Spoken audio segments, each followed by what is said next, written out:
Dear student अस्सलाम वालेकुम। उम्मीद है तो आप लोग खैरियत से होंगे। आज की टॉपिक है हमारे मखदूम नो हालन वारो। मखदूम नो हालन वारो सबक जो हैं ये हमने सिंटेक्स बुक बोर्ड की किताब से आसान सीधी किताब है उससे निकाला है।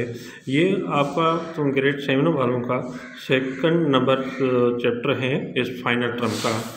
तो आइए फिर हम इसको जो काम लिखा हुआ है इसको मैं रीड करके आपको समझा देता हूँ और इसका तलफ़्ज़ भी थोड़ा सा बता देता हूँ ताकि आप लोगों को पढ़ने में आसानी हो जाए। बिस्मिल्लाहिर्रहमानिर्रहीम। मखदूम नो हालन वारो लफ्ज़ और माना लिखा हुआ है।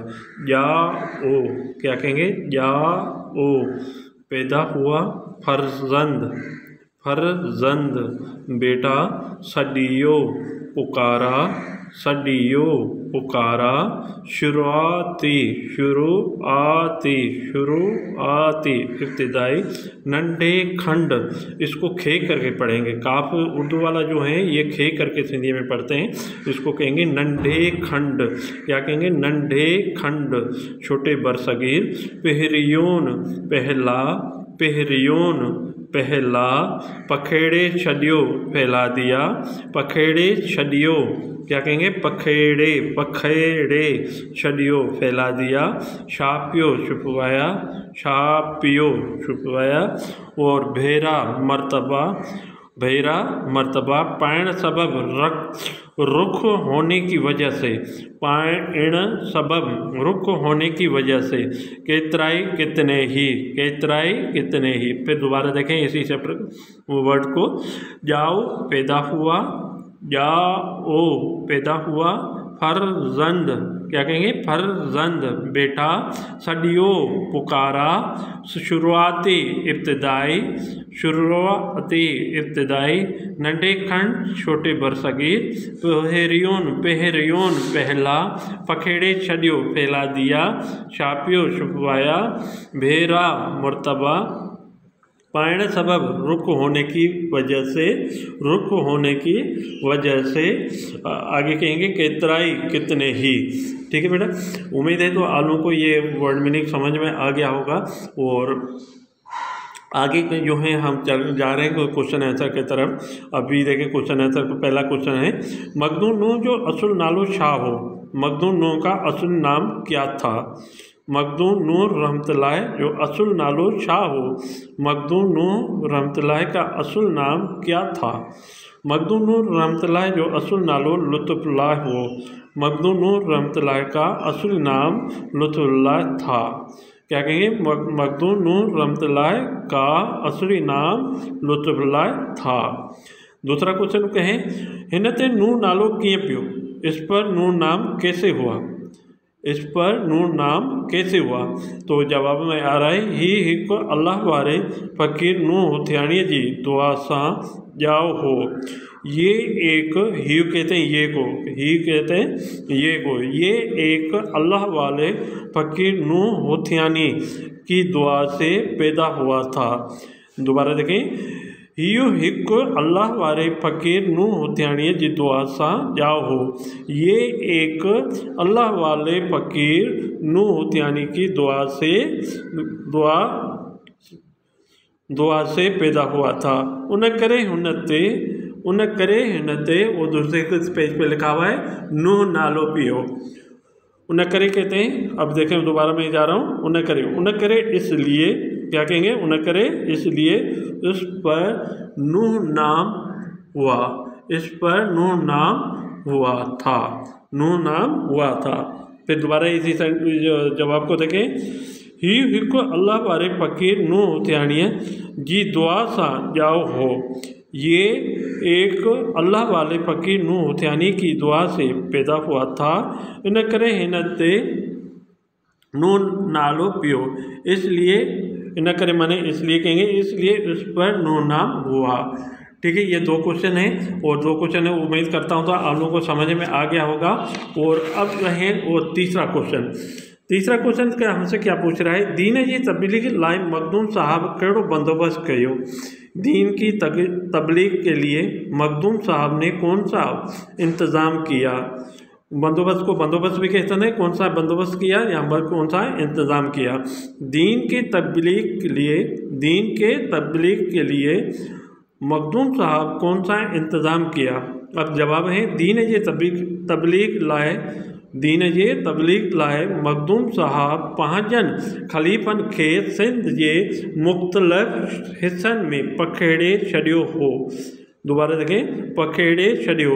दीन जे तबलीग लाइ मखदूम साहब पंहिंजनि खलीफ़नि खे सिंध जे मुख़्तलिफ़ हिस्सनि में पखेड़े छॾियो हो। दीन की तबलीग के लिए मखदूम साहब अपने खलीफों को सिंध के मुख़्तलिफ़ हिस्सों में फैला दिया था। दोबारा देखें, दीन के तबलीग के लिए मखदूम साहब अपने खलीफों को सिंध के मुख़्तलिफ़ हिस्सों में फैला दिया था। ठीक है, ये आई होप, मैं उम्मीद रखता हूँ तो ये तीनों क्वेश्चन आपको तलफ़्ज़ के साथ और मीनिंग के साथ आपको सही तरीके से समझ में आ गया होगा इस चैप्टर का, मखदूम नूह हालन वाले का।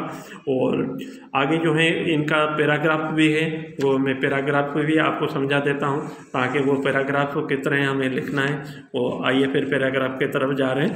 अब आपको ये नज़र आ रहा होगा, अब ये आपको क्या कहते हैं बेटा, अब ये देखो आपको नज़र आ रहा होगा पैराग्राफ। और पैराग्राफ को देखें कि हम पैराग्राफ की तरफ जा रहे हैं और पैराग्राफ पढ़ रहे हैं। अब देखें, ये हैं क्या कहते हैं पैराग्राफ, ये सामने नज़र आ रहा है। अच्छा, बिल्कुल सामने नज़र आ रहा है आपको। मेरे तस्वीर को सही तरीके से जब दिखा रहा हूँ आपको, आप देख ले, और बिल्कुल सामने है। हेठ इन पैराग्राफ जो उर्दू में तर्जुमो करो। मदद जी पैराग्राफ को उर्दू में तर्जुमा करो।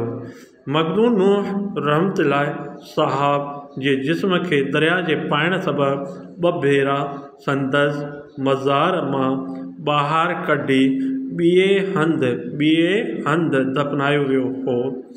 मौजूदा मक़बरो संदसि दफ़न थियण जो 3 हंधि आहे। फिर दोबारा देखें, मखदूम नूह रहमतुल्लाह साहब जे जिस्म खे दरिया जे पाइण सबबि 2 भेरा संदसि मज़ार मां ॿाहिरि कढी ॿिए हंधि दफ़नायो वियो हो। मौजूदा मक़बरो उन संदसि दफ़न थियण जो 3 हंधि आहे। अब देखें, नीचे तो तर्जुमा दिया हुआ है, लिखा हुआ है, मखदूम नूह रहमतुल्लाह साहब के जिस्म को दरिया के इस तरफ रुख होने की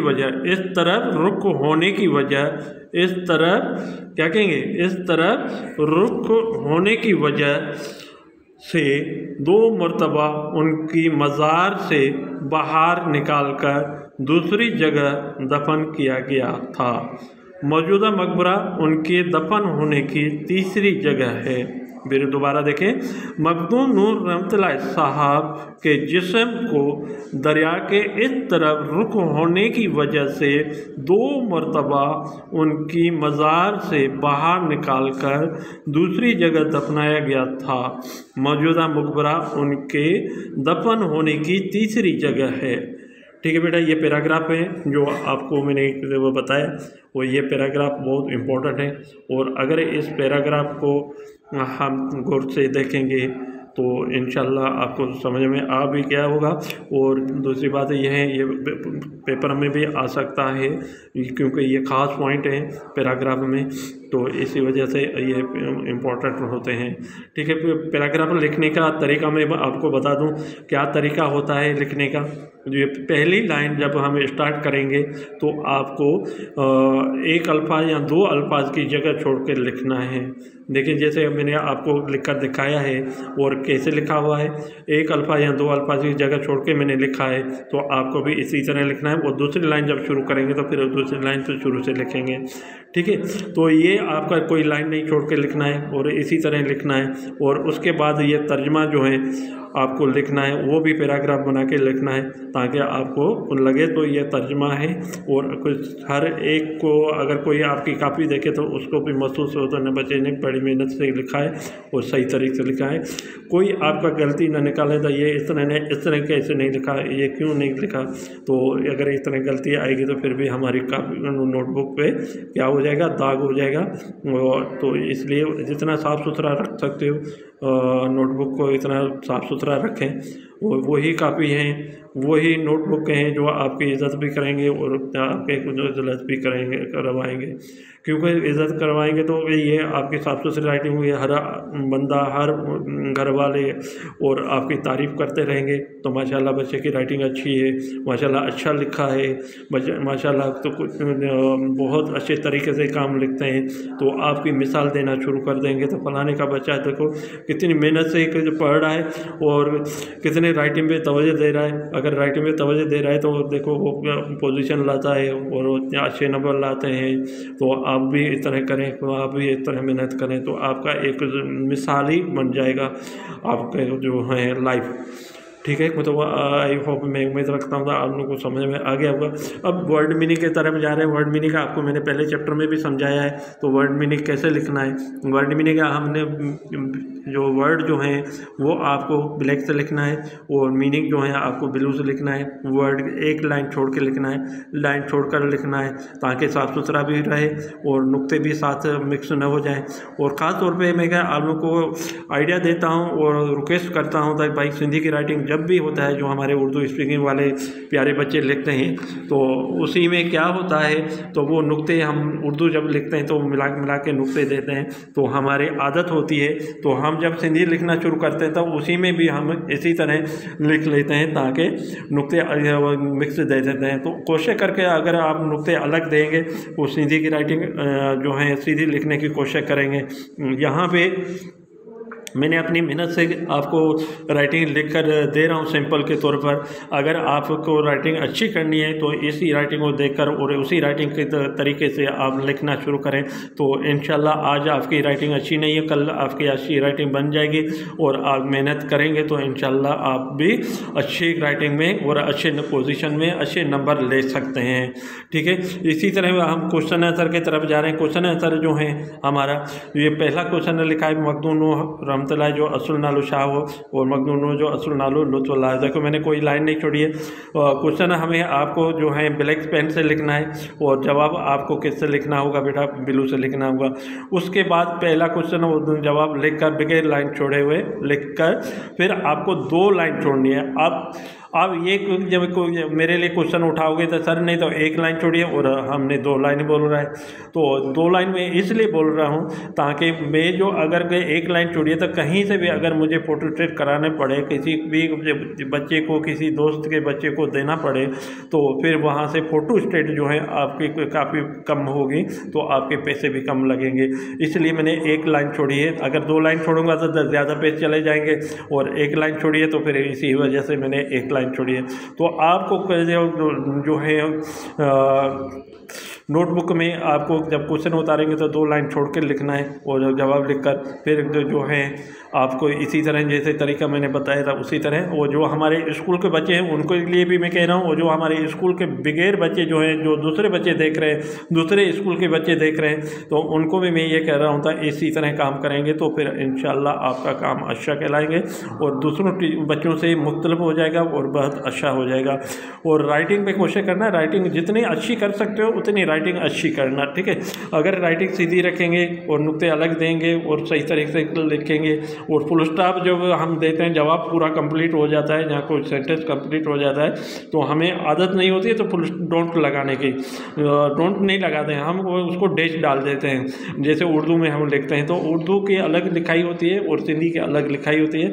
जब हम सिंधी लिखेंगे तो वहाँ पे सेंटेंस कंप्लीट होगा तो फिर हम सेंटेंस की जगह डैश की जगह पे हम क्या देंगे, डोंट लगाएंगे यानी फुल स्टॉप देंगे। ये खास तौर पे आपको जो है ख्याल रखना है। अगर आप राइटिंग में ये ख्याल रखेंगे तो इंशाल्लाह आपकी भी राइटिंग अच्छी कहलाएंगे। अब हम जा रहे हैं, इसके अलावा जो है हमारे इस चैप्टर में जो हैं वो चैप्टर जो है हमारा मखदूम नूह हालन वाला जो है, ये आपके जो बहुत इम्पोर्टेंट जो है आपके जो क्या कहते हैं बहुत बहुत इंपॉर्टेंट जो हैं आपके फिल इन द ब्लैंक्स हैं, जो सेंटेंस हैं वो मैंने कोई निकाल के आपको दे रहा हूँ 8 फिल इन द ब्लैंक। तो वो आपको मैं MCQ करके दे रहा हूँ, वो MCQ में समझा देता हूँ, वो पेपर में भी आते हैं। अगर कोई स्कूल का किसी भी स्कूल का अगर वो बच्चा पढ़ रहा है और उसी स्कूल में अगर कोई पेपर बना रहा है तो इंशाल्लाह जो है 95-97% जो है इसी जुमले को उठाएंगे और यही जुमले को फिर बन सकती है, यहाँ MCQ बन सकता है। तो आइए मैं आप लोगों को समझा देता हूँ। ऊपर लिखा भाई मुनासिब लफ्ज़ विजी खाल भरो, मुनासिब लफ्ज़ डालकर खाली जगह पुर करो। ठीक है। मखदूम नूर रहमतुल्लाह जो असल नालो हो, देखें यहाँ पे मखदूम नूर रहमतुल्लाह का असली नाम था। अगर ये सेंटेंस की आपको मीनिंग आएगी तो आप आराम से इसका चॉइस कर सकते हैं। क्यों? अगर आपको ये पता चलेगा था इस सेंटेंस में मीनिंग जो है क्या है और इसका तर्जमा क्या है, तो फिर आप उसका जवाब भी सही दे सकते हो। अगर तर्जमे के जो सेंटेंस लिखा हुआ हो वो तर्जमे का पता नहीं होगा, उसकी मीनिंग का पता नहीं होगा, तो फिर आप जवाब नहीं दे पाओगे, चाहे साइंस का हो, चाहे इंग्लिश का हो, चाहे हिंदी का हो, लैंग्वेज का, किसी भी लैंग्वेज का हो। तो आपको जो है उस जो सेंटेंस लिखा हुआ होता है उसी सेंटेंस को माना यानी तर्जमा आपको आना चाहिए, मायने आनी चाहिए तो ताकि वर्ड की, तो उसके बाद आप सही जवाब दे सकते हो। ये कह रहा है मखदूम नूर का असली नाम क्या था, हमने चैप्टर में पढ़ा था, ये मेरे ख्याल में क्वेश्चन का जवाब भी है, लुत्फुल्लाह, शौकतुल्लाह, हिदायतुल्लाह। तो यहाँ पे मैंने टिक करके आपको सही जवाब पे निशान लगा के दे भी दिया है ताकि आपको डिस्टर्ब ना हो, आप परेशान ना हो, आपको ढूंढना ना पड़े। वो मैंने जो है पक्का हुए दे रहा हूँ आपको, मैं तैयार करके आपको क्या कहते हैं ये fill in the blanks MCQ दे रहा हूँ, तो आपको याद करने में आसानी हो जाए। ये जो आप किताब में ढूंढ के रखेंगे या ढूंढेंगे तो वो भी टाइम आपका बच जाए ताकि आपको याद करने में टाइम कम लगे और थोड़ा सा टाइम ज़ाया ना हो, तो फिर आप आराम से तैयारी कर सको।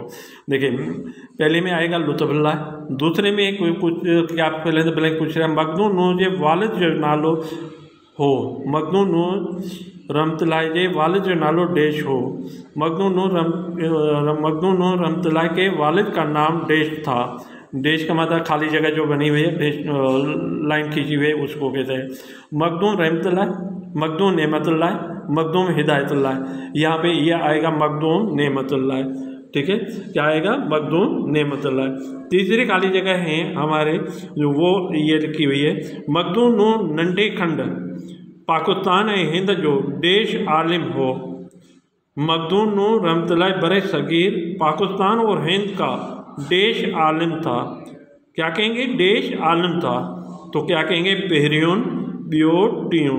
यहाँ पे ये आएगा पहरियून। पहरियून का मकसद होता है पहला, बियो का मकसद होता है दूसरा, टियों का मकसद होता है तीसरा।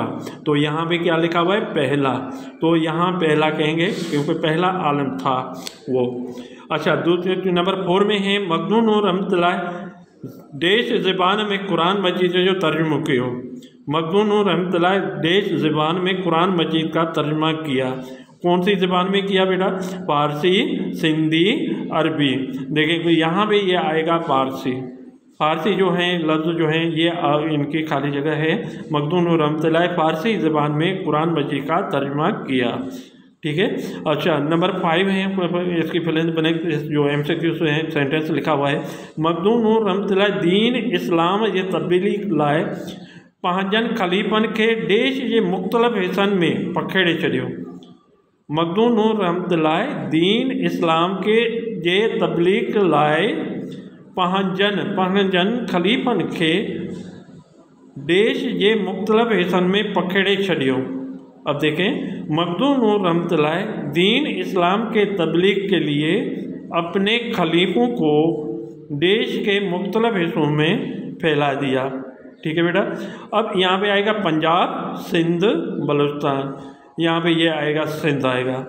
मखदूम नूर रहमतुल्लाह दीन इस्लाम की तबलीग लाए पंहिंजनि ख़लीफ़नि खे सिंध जे मुख़्तलिफ़ हिस्सनि में पकड़े छॾियो। माना सिंध के हर जगह पे माना बंदे भेजे वो तबलीग के लिए, ताकि तबलीग करें, उन लोगों को बताओ, अल्लाह का हुक्म बताओ, अल्लाह के हुक्म बताएंगे तो फिर दीन हमारा फैलाएगा। तो इसलिए इसको पूरी सिंध में फैला दिया था। नंबर 6 देखें, मखदूम नूर रहमतुल्लाह हिजरी में वफ़ात कई। मखदूम नूर रहमतुल्लाह डेश हिजरी में क्या कहेंगे वफ़ात की। मखदूम नूर रहमतुल्लाह डेश हिजरी में वफ़ात की। मखदूम नूर रहमतुल्लाह डेश हिजरी में वफ़ात कई। मखदूम नूर रहमतुल्लाह जो हैं किस हिजरी में किए, आपको नज़र आ रहा है? हाँ जी, 9 क्या कहेंगे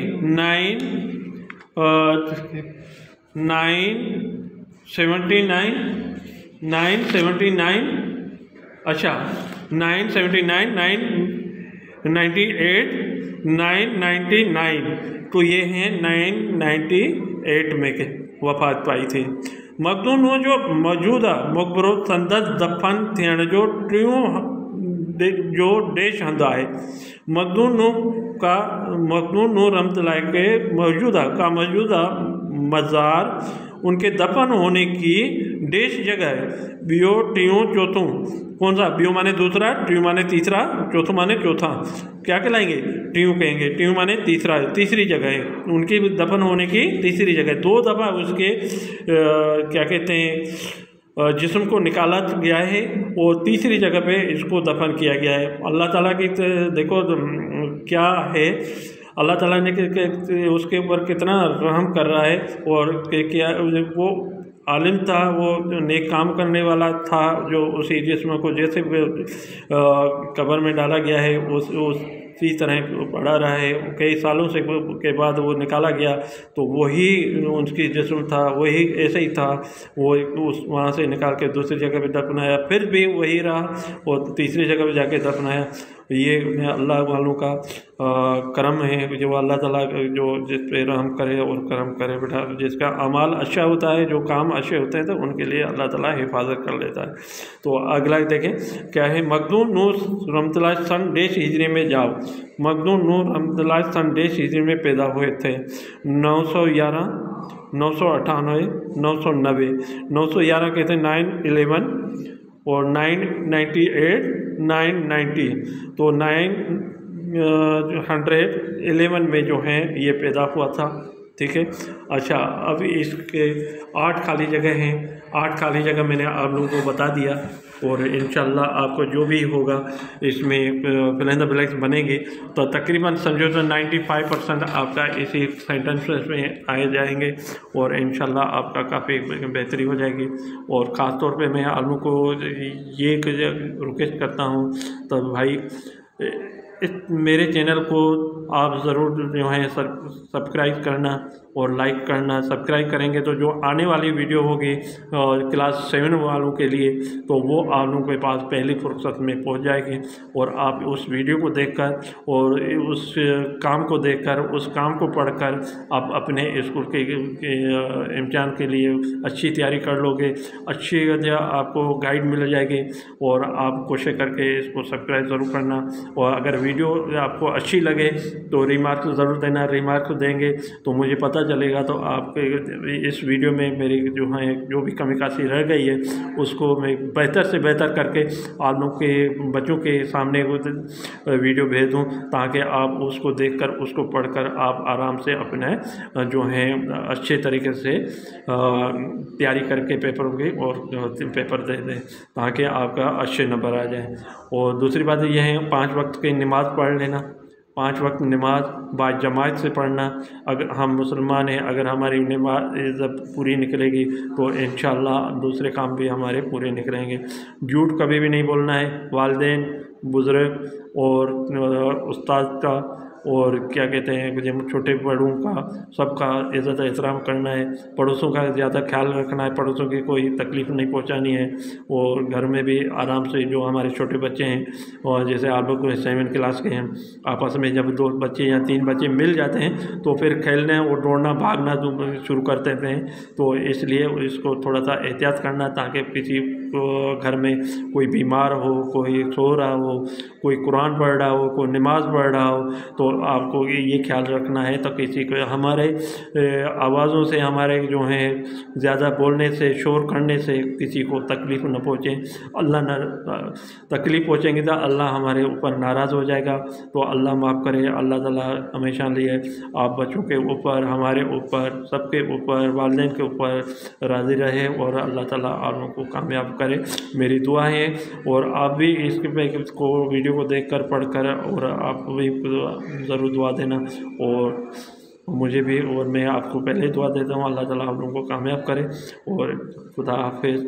तो सब्सक्राइब करना भूलना नहीं बेटा, सब्सक्राइब ज़रूर करना। अल्लाह हाफिज़। अस्सलाम वालेकुम व रहमतुल्लाहि व बरकातहू।